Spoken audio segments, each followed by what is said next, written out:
Hey, before this video starts, quick question. To all my people playing Forspoken right now, how y'all liking it so far? From what I'm seeing, it seems to be a big disappointment. But do you know what's an even bigger disappointment? Watch Dogs. Originally released May 27th, 2014, the game was published and developed by Ubisoft. It's an open-world action game set in Chicago with a brand new security network.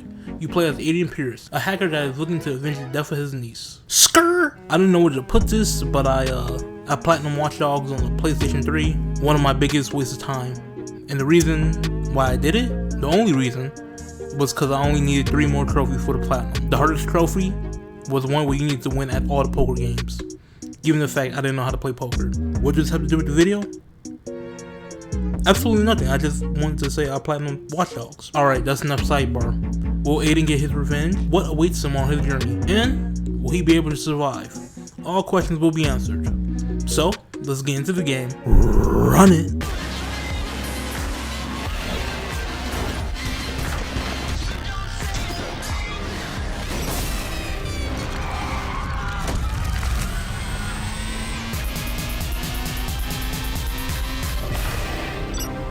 The game opens up with the main character, Aiden, and his accomplice, Damien, robbing a bunch of people. Not in the put your hands up way, but instead by hacking, stealing bank information. Everything was going smoothly until Damien decided to do the white thing and be nosy, which results in the pair getting scare contracts.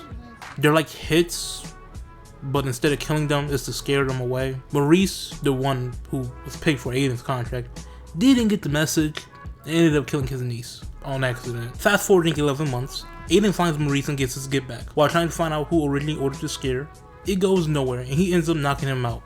Exiting the locker room, Aiden meets up with his new somewhat partner, Jordy, who was busy making their exit strategy, which involves dead gang members and the police. Aiden leaves Jordy to bring Maurice while he escapes the stadium, which he does by causing a blackout. Escaping the flicks, Aiden returns back to his Batcave.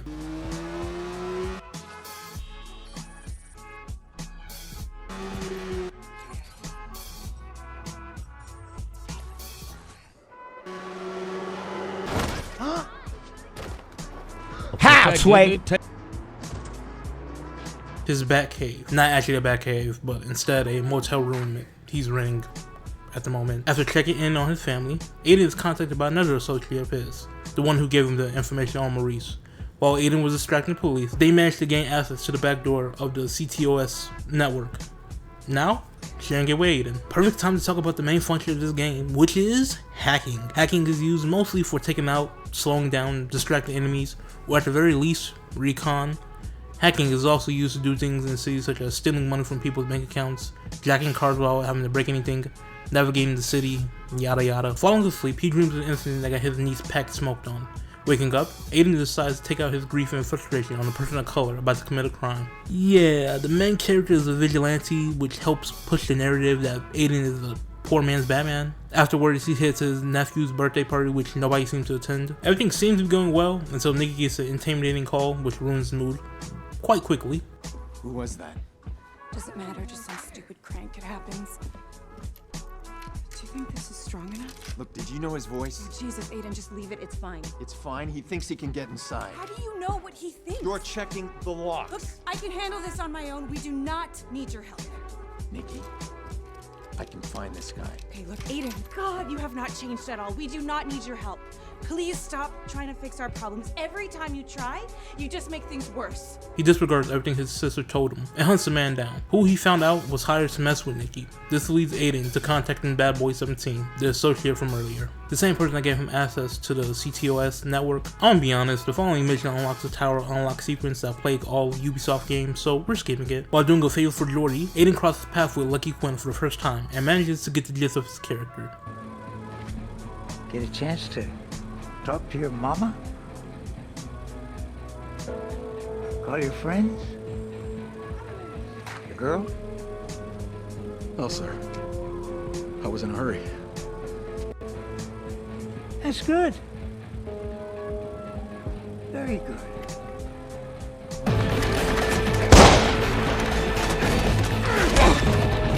Mr. Quinn!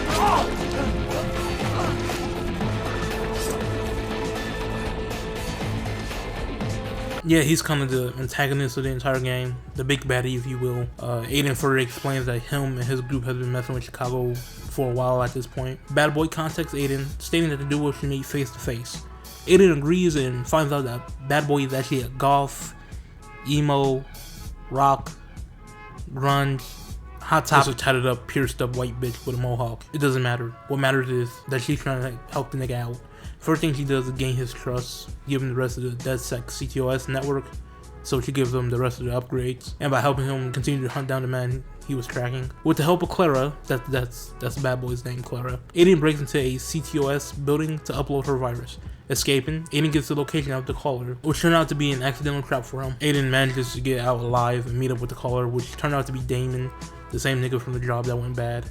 He wants the pair to start working together, but Aiden, he ain't feeling none of that. What about you? You're not the only one suffering.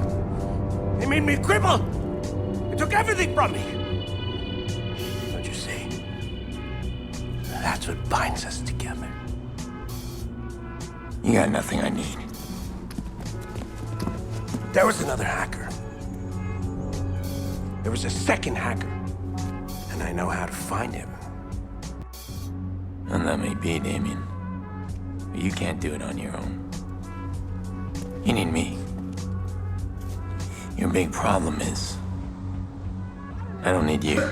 Being reminded of his niece, he decides to visit her grave, reminiscing to when he had his mini fallout with his sister due to him not giving up chasing the person responsible. But all of that is cut short when Jordy calls to inform him that there was a survivor in the stadium killings who was still breathing. Oh, you remember the stiff from the stadium? He's not so stiff anymore. The cops got him in Chicago lockup, and he's about to walk into an interrogation and point a finger right at you. With this news, the pair's first move is to figure out who is going to be collecting the prisoner to get Aiden's identity. So Aiden decides to interrogate Lowe into why he did it 4 times. He manages to get a name on who's running the convoy, a man named Angelo Tucci. He's a hard man to find, so Aiden gets Clara to find Helena Tucci, his niece, where he finds her located at the Sears Tower. Yes, nigga, I said the Sears Tower. I don't give a damn that it was changed in 2009 to the Willis Tower. It will forever be known as the Sears Tower, even though the motherfuckers don't even exist no more. Aiden manages to scare Helena into contacting Angelo, which allows Clara to find the route of the convoy, where Aiden proceeds to end him. Realizing it could happen again, Aiden decides to go and speak with the survivor by getting arrested to find him. Nigga turned into Fleece Johnson real quick. Like for a moment, he hit him with the what? I like you, and I want you. Now we can do this the easy way, or we can do it the hard way. The choice is yours. Have we met? What? Have we met? No. No, I never seen you, man. Yeah, I didn't think so. So you're in here for 6 days. In good behavior, you're out in 30.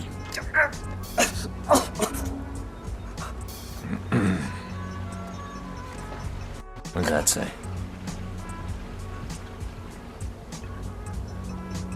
60 years? What are you doing, man? I'm just showing you an alternate future. You know, in case you get the urge to share your stories or make a deal with the cops. We're clear, right? All units, possible prison escape. Be on the lookout for white male. With the snitch handled, Aiden proceeds to escape and starts to look into the second hacker that Damien brought up. So they meet up, but the shit went sideways before it even started. Damien ended up kidnapping Nikki, Aiden almost beat up a cripple, and Jackson, Aiden's nephew, ended up becoming an object to play keep away with. Overall, it was a pretty good mission. Before leaving for a safer place, Jackson manages to give Aiden some information on where Nikki was taken. With this information, Aiden hunts down the man that Damien hires to kidnap his sister, and he kidnaps and sends him to the upper room. Damien doesn't like that, and he expresses that along with killing Nikki. Aiden, having no other leverage, decides just to work with Damien to find the second hacker. Aiden then calls Clara over to help him, but she refuses upon hearing Damien's name. But none of that matters, because they get attacked right away and have to escape, knowing that Aiden really doesn't have anywhere to go or any gear. Clara gives Aiden a location to meet up at. This place, somewhere near here, is supposed to be the first test site for CTOS. It is known as the bunker.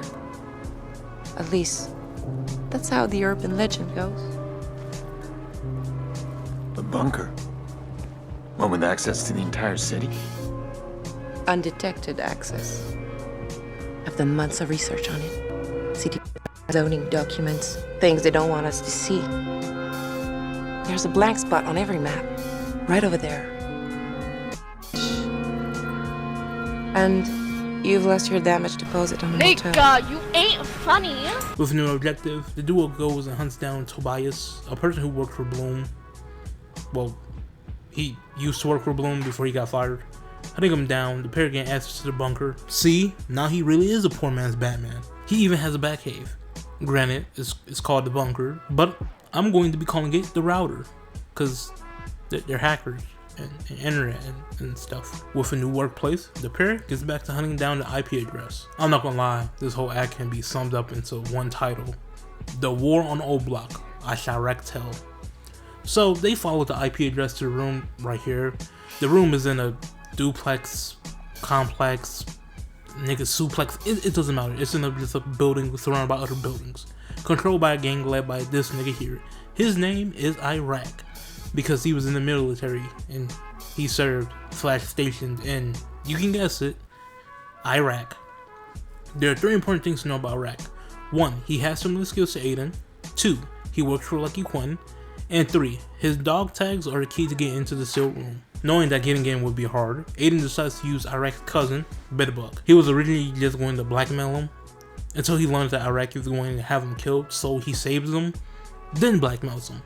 Bitterbug tells Aiden that Iraq is going to be at one of Lucky Quinn's private sex slave auction thingy, so naturally, he kills a member and goes as him, meeting both Iraq and Quinn, face to face this time. My men are stretched.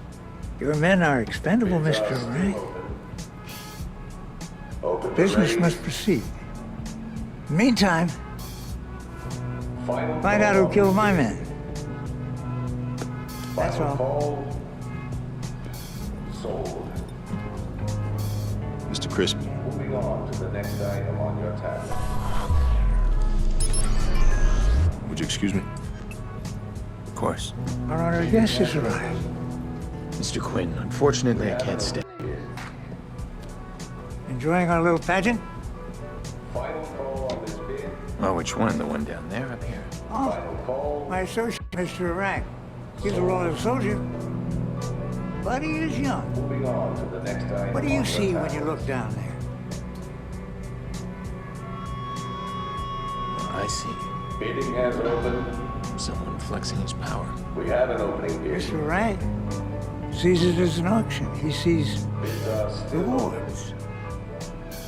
Experience has taught me not to be manipulated. Any other bids, gentlemen? Not to back down. Open to I raise. don't detect an accent, Mr. Crispin.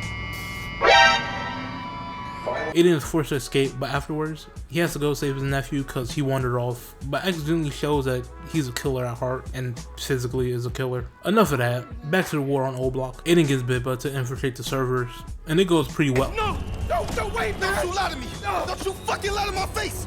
This how you repay me for taking you in. Come on, cuz, look, we family. You know it wasn't me. He made me do it. What the fuck? He's real close. No. See ya, and I wouldn't want to be here. Clara is able to read some of the messages that they got, well, able to get. Turns out that the information is all blackmail, including the Merlot incident. While returning to the router, Bitterbug contacts Aiden. Turns out he survived somehow, and he even mentions the name, Rose Washington, a girl in the video that was shown. That bitch is dead. Returning to the router, Aiden gets hit with 2 bad pieces of information. First, they didn't get all the information, and second, even if they had all the information, they wouldn't be able to crack it since it's encrypted. But they do have a lead, a name, that might be able to help. Raymond Kinney. His nickname is T-Dog. No, it's not. His nickname is actually T-Bone, but we're calling him T-Dog because it sounds cooler. He worked for Bloom on the CTOS startup, so before it was even up and running, he helped build it. He was also the one that made a damn encryption, so they go, hunt the nigga down. He's hiding out in Pawnee. That's like a 3 or 4 hour drive away from Chicago. Finding T-Dog, the pair kicks it right off the bat. You gonna pay for that, T-Bone? Yeah.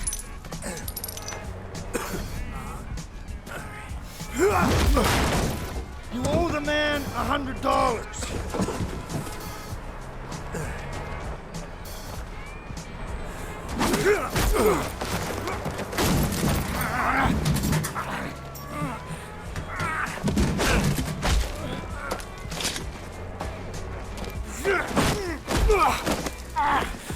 Hello, Ray. I said, keep your voice I put a shock to your system. With all the unpleasantries out of the way, Aiden helps T-Dog out by collecting items and objects for him.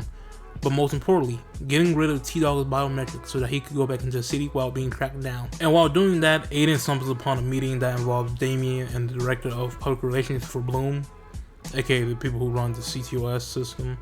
Turns out, he wants to turn everything over from the blackmail to T-Dog to hell, even Aiden himself. He's doing that all so that he could have pure access to the CTOS, like all of it. After this, everything goes to the gutter. T-Dog and Aiden is forced to flee from Pawnee, and the pair returns back to the router, where T-Dog almost immediately leaves due to a lack of information. T-Dog wasn't informed on Damien and Bloom due to Aiden not telling him. Clara ends up using her gothic womanly charm on him to get him to stay. See, she put her hands on his chest. I don't know. It works. Now, having a full-blown team consisting of Clara, T-Dog, Jordy, and himself, Aiden commences his attack on O-Block, where he obtains the rest of the information. Escaping, Aiden runs right into Iraq and realizes that Iraq was the second hacker in the Murloc incident. Oh, quick side note. For some reason, Iraq sounds similar to Michael B. Jordan to me, but with like a higher pitched voice. Like I'm gonna put these next to each other and you just listen to them. I found my daddy with panther claws in his chest. You ain't the son of a king, you are the son of a murderer. I'm not about to let you get away with this. You've been fucking me up, snooping in my shit, right? Interfering with my plans. Iraq, go dead! It was you. You were the other hacker in the Merlot. That there's my currency. My masterpiece. And you trying to take that. With both parties following the words of King Von, when he said, Ain't stopping till one of us die. Aiden and Iraq go to war against each other. See what I did there? Hey, call Aiden America, because he just invaded Iraq's body with his bullets. Pause. With the death of Iraq, Aiden leaves O-Block as the victor. But that doesn't last too long since the router immediately gets hacked by default. Default was mentioned earlier, but he didn't really seem like a big of a threat back then. He ends up exposing Clara. Turns out she was the one that ID'd both Aiden and Damien to be targeted. He then copies and deletes all the information that the group just obtained. So naturally, Aiden is forced to stall Damien, which works, but Damien also shows Aiden that he also has some of the CTOS hacks that Aiden has. But Aiden doesn't care since he was able to hear something in the background while talking to his sister on the phone. So he gets T-Dog to try and triangulate her location. T-Dog gave him the location of default, and when the pair goes to check, finds out that the stolen data is on him. So Aiden goes and gets his data back, and also notifies default that he is default on his life subscription.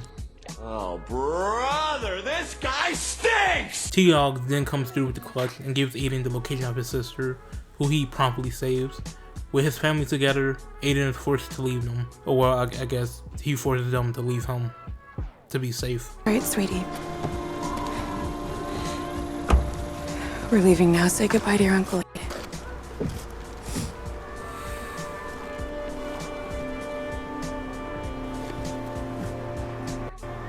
Are you coming with us? No. Your uncle's staying here. Bye, Jax.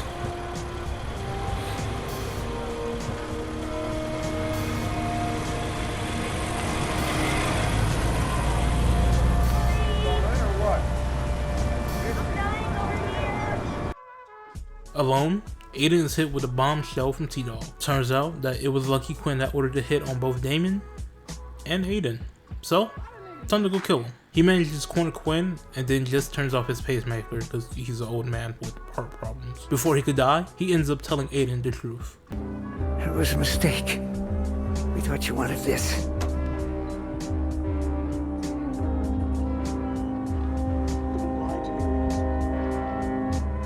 You were just sloppy. If you'd walked away, I would have forgotten you.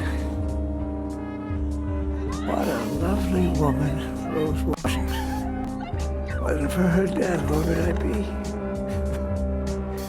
Most women die without purpose.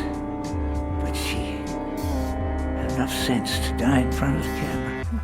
See? And our mayor, never tidy with his secrets. And stupid enough to fall in love. Shut up, bitch. Aiden sends the video over to T-Dog before he escapes. Damien then calls and informs him that Clara was going to trade herself for Nikki, who she didn't know he saved. He tries to save her, but that doesn't happen.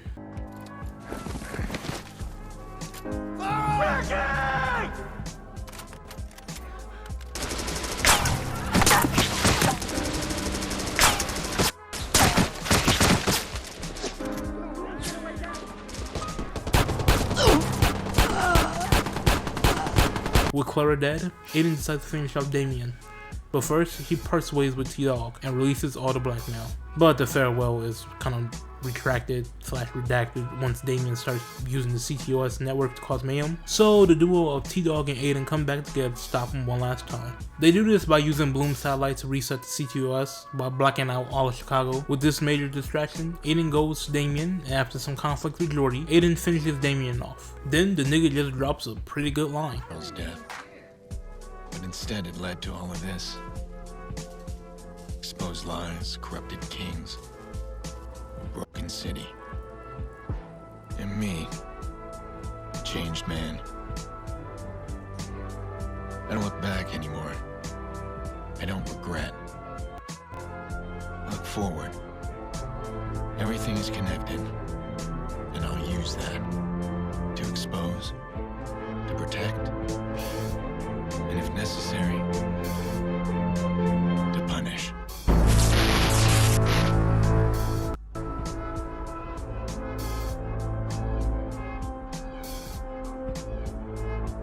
With this, the game comes to an end. No, it doesn't. There's actually an epilogue that shows what happens after the game ends and the effects Aiden had on the city, whether he was playing as a vigilante or a criminal. Also, the decision on what to do with Maurice, the nigga from earlier. Jordy gives him the location. Yes, Jordy is still working with him. With Aiden, I mean, because it's all business to him. You can decide to either spare him or kill him. After deciding what to do with Maurice, the game finally comes to an end. Alright, Watch Dogs complete. Overall, it was an alright game. It overpromised in a few aspects, such as how the game would actually look and some of the gameplay, but besides that, it was a decent game. Frankly speaking, there was nothing that stood out to me, but just to make sure, let's go over 3 aspects of the game, being story, gameplay, and world. For the story, it was decent. The main problem I had with it was the war on O-Block shit. It just dragged on for no good reason. They could have cut it down by 2-3 missions and it would have been better. The characters were, again, okay. I wholeheartedly believe that that Aiden, he was by far the weakest out of the entire cast.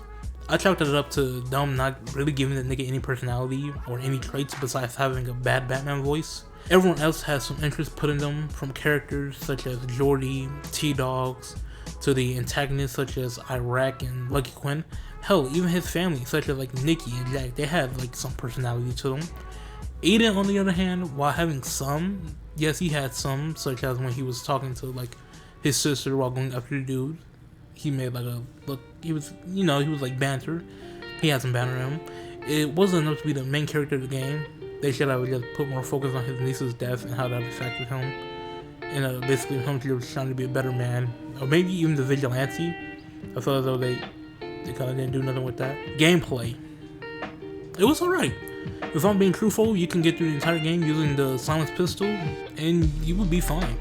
You don't need anything else. I bought all the high-end guns, and the only ones I used was a silenced pistol, silent sniper, silent assault rifle, and the regular assault rifle. And that's it. That's all you need. The hacking, it was fine, but in the trailer they were pushing that you could hack anything left and right. Not so much in this game. Speaking of the trailer, downgrade. Hey, Ubisoft got one on us, boys. If you don't know what I'm talking about, look up the E3 Watch Dogs comparison. They got us. This is one of the biggest downgrades that I could think of. Also, the driving kind of sucks. It ain't the worst driving, since the game I played before this was Mafia, the definitive edition. That driving's worse. But this game's driving ain't the worst, but damn sure not the best. The online, it's okay. It has races and stuff. Their contract and fixer mode is a cat and mouse game where one person has to stay hidden while downloading. That's alright. I mostly did them for the platinum, so it's okay. The world, it sucks. As a person that lives in Chicago, the representation of the city is quite trash. An example is that Pawnee is not that close to Chicago, not one bit. Also, the downtown, it felt as though they just took major pieces of the city and kind of just try to fit them all together. It really didn't work. Also, there's no Chicago artists. There really aren't any to be found, really. And I was kind of disappointed since there's a bunch of Chicago artists that they could have used, but they ain't really using them. Not really. Next month is February, so we're going to be doing a bunch of black main character games, such as like The Walking Dead and Remember Me and maybe San Andreas. I don't know. But alright. Now, with that being said, the guy who needs me, farewell.